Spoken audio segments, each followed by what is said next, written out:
എല്ലാവർക്കും പുതിയൊരു വീഡിയോയിലോട്ട് സ്വാഗതം. എല്ലാവരും സേഫായിട്ട് സുഖമായിട്ടിരിക്കുകയാണെന്ന് വിചാരിക്കുന്നു.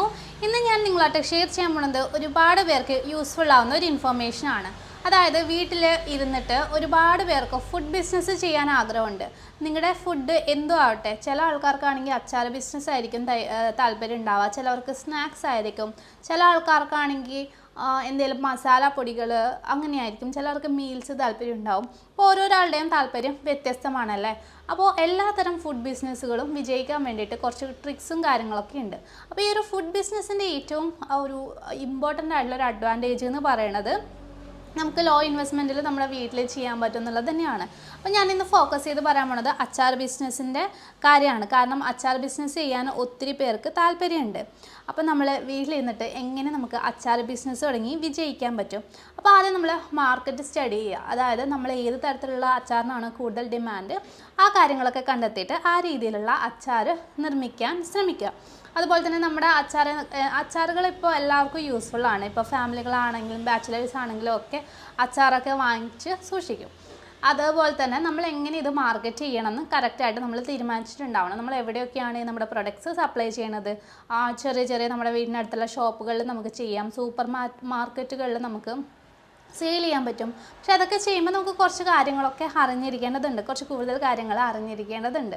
അതുപോലെ തന്നെ നമ്മൾ ഫുഡ് റെഡിയാക്കുന്ന സമയത്ത് എല്ലാ ഐറ്റത്തിനും ഒരേ ടേസ്റ്റും ഒരേ ക്വാണ്ടിറ്റിയും ചെയ്യാൻ വേണ്ടിയിട്ട് ശ്രമിക്കാം. അതായത് ഇപ്പോൾ നമ്മുടെ പ്രൊഡക്റ്റ് നമ്മൾ പാക്ക് ചെയ്ത് കുറേ ആൾക്കാരിലോട്ട് എത്തിച്ചു. അപ്പോൾ അടുത്ത പ്രാവശ്യം അവർ എക്സ്പെക്റ്റ് ചെയ്യുന്നത് സെയിം ടേസ്റ്റ് ആയിരിക്കും അല്ലേ. ഡിഫറെൻറ്റ് ടേസ്റ്റ് ആയിക്കഴിഞ്ഞാൽ അവരുടെ അവർക്ക് മൈൻഡിനുള്ള ആ ഒരു ടേസ്റ്റ് പോവും. അപ്പോൾ അത് മാറാൻ പാടില്ല. നമുക്ക് എപ്പോഴും ഒരേ ടേസ്റ്റ് അതുപോലെ തന്നെ ഒരേ ക്വാണ്ടിറ്റി എന്നുള്ള കൺസിസ്റ്റൻസി നമ്മൾ നിലനിർത്തേണ്ടതാണ്. അതുപോലെ തന്നെ പാക്ക് ചെയ്യുമ്പോഴാണെങ്കിലും ഹൈജീനിക്കായിട്ട് നല്ല രീതിയിൽ ജാറ് ഒക്കെ വെച്ചിട്ട് പാക്ക് ചെയ്യാൻ വേണ്ടിയിട്ട് ശ്രമിക്കാം. അതുപോലെ തന്നെ നമ്മൾക്ക് അത്യാവശ്യം ലാഭം കിട്ടുന്ന രീതിയിൽ നമ്മൾ വില നിശ്ചയിക്കാം.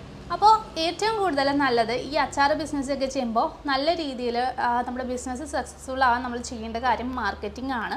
അപ്പോൾ മാർക്കറ്റിംഗ് ഇപ്പോൾ അച്ചാർ ബിസിനസ് മാത്രമല്ല, ഏത് ഫുഡ് ആയിക്കഴിഞ്ഞാലും ആദ്യം ഇനീഷ്യലി തന്നെ നമ്മൾ പ്രോപ്പറായിട്ട് മാർക്കറ്റ് ചെയ്യുവാണെങ്കിൽ നല്ല രീതിയിൽ നമുക്ക് കച്ചവടം ഉണ്ടാവും, നല്ല രീതിയിൽ നമ്മുടെ ബിസിനസ് വളർത്തിയെടുക്കാൻ പറ്റും.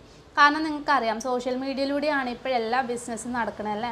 അപ്പോൾ നമ്മൾ സോഷ്യൽ മീഡിയയിൽ നന്നായിട്ട് മാർക്കറ്റ് ചെയ്യുവാൻ നമുക്കറിയാമെങ്കിൽ, നമുക്ക് ചെയ്യാൻ പറ്റുമെങ്കിൽ തീർച്ചയായിട്ടും നിങ്ങളുടെ ബിസിനസ് ഒരിക്കലും ലാഭമില്ലാണ്ട് പോവില്ല. നിങ്ങൾക്ക് 100% നല്ല രീതിയിൽ പെട്ടെന്ന് എല്ലാം ചെയ്യാൻ പറ്റും.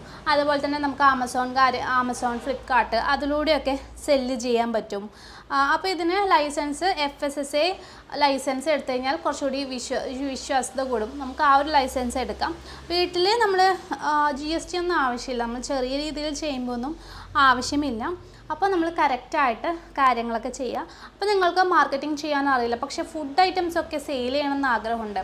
ഏത് ഫുഡ് ഐറ്റംസ് ആയിക്കോട്ടെ, നിങ്ങൾക്കുള്ള കറക്റ്റായിട്ടുള്ള ട്രെയിനിങ് നമ്മൾ പ്രൊവൈഡ് ചെയ്യുന്നുണ്ട്. അത് എന്താണെന്ന് വെച്ച് കഴിഞ്ഞാൽ എങ്ങനെ മാർക്കറ്റ് ചെയ്യണം, അതുപോലെ തന്നെ എങ്ങനെയാണ് നമ്മൾ പ്രൊഡക്റ്റ് സൂപ്പർ മാർക്കറ്റിലോട്ടും കടകളിലേക്കും എത്തിക്കുക, അതിനായിട്ട് എത്ര പൈസയാണ് നമ്മൾ അവർക്ക് കൊടുക്കേണ്ടത്, അല്ലെങ്കിൽ സെയിൽ ചെയ്യുന്നതിൻ്റെ കമ്മീഷൻ ബേസ്ഡ് ആണോ കൊടുക്കേണ്ടത്, ഡിസ്ട്രിബ്യൂട്ടേഴ്സിനെ എങ്ങനെ കണ്ടെത്താം, അവർക്ക് എങ്ങനെ പേയ്മെൻറ്റ് കൊടുക്കാം, അവർക്ക് എങ്ങനെ നല്ല രീതിയിൽ നമ്മുടെ പ്രൊഡക്റ്റ് വിൽക്കാൻ വേണ്ടിയിട്ടുള്ള മോട്ടിവേഷൻ കൊടുക്കാം, അങ്ങനെ ഒത്തിരി കാര്യങ്ങൾ. അതുപോലെ തന്നെ ഫുഡിന് വേണ്ടിയുള്ള ലൈസൻസ് കാര്യങ്ങൾ, അങ്ങനെ ഒത്തിരി ഇൻഫോർമേഷനുള്ള ഒരു ട്രെയിനിങ് നമ്മൾ നേരിട്ട് കൊടുക്കുന്നുണ്ട്. അപ്പോൾ താല്പര്യമുള്ളവർ താഴെ തന്നിട്ടുള്ള ഗ്രൂപ്പിൽ ജോയിൻ ചെയ്യാം കേട്ടോ. നിങ്ങൾ ഫുഡ് റിലേറ്റഡ് ബിസിനസ് ചെയ്യാൻ ആഗ്രഹമുള്ളവരാണെങ്കിൽ ഗ്രൂപ്പിൽ ജോയിൻ ചെയ്തോളൂ. കാരണം നിങ്ങൾക്കുള്ള കുറേ ഇൻഫോർമേഷൻ ഗ്രൂപ്പിൽ നമ്മൾ പോസ്റ്റുകളായിട്ട് ഇടുന്നുണ്ട്. അതല്ലാതെ പ്രോപ്പർ ട്രെയിനിങ് ആയിട്ടും കൊടുക്കുന്നുണ്ട്. അപ്പോൾ ഓൾ ദി ബെസ്റ്റ്.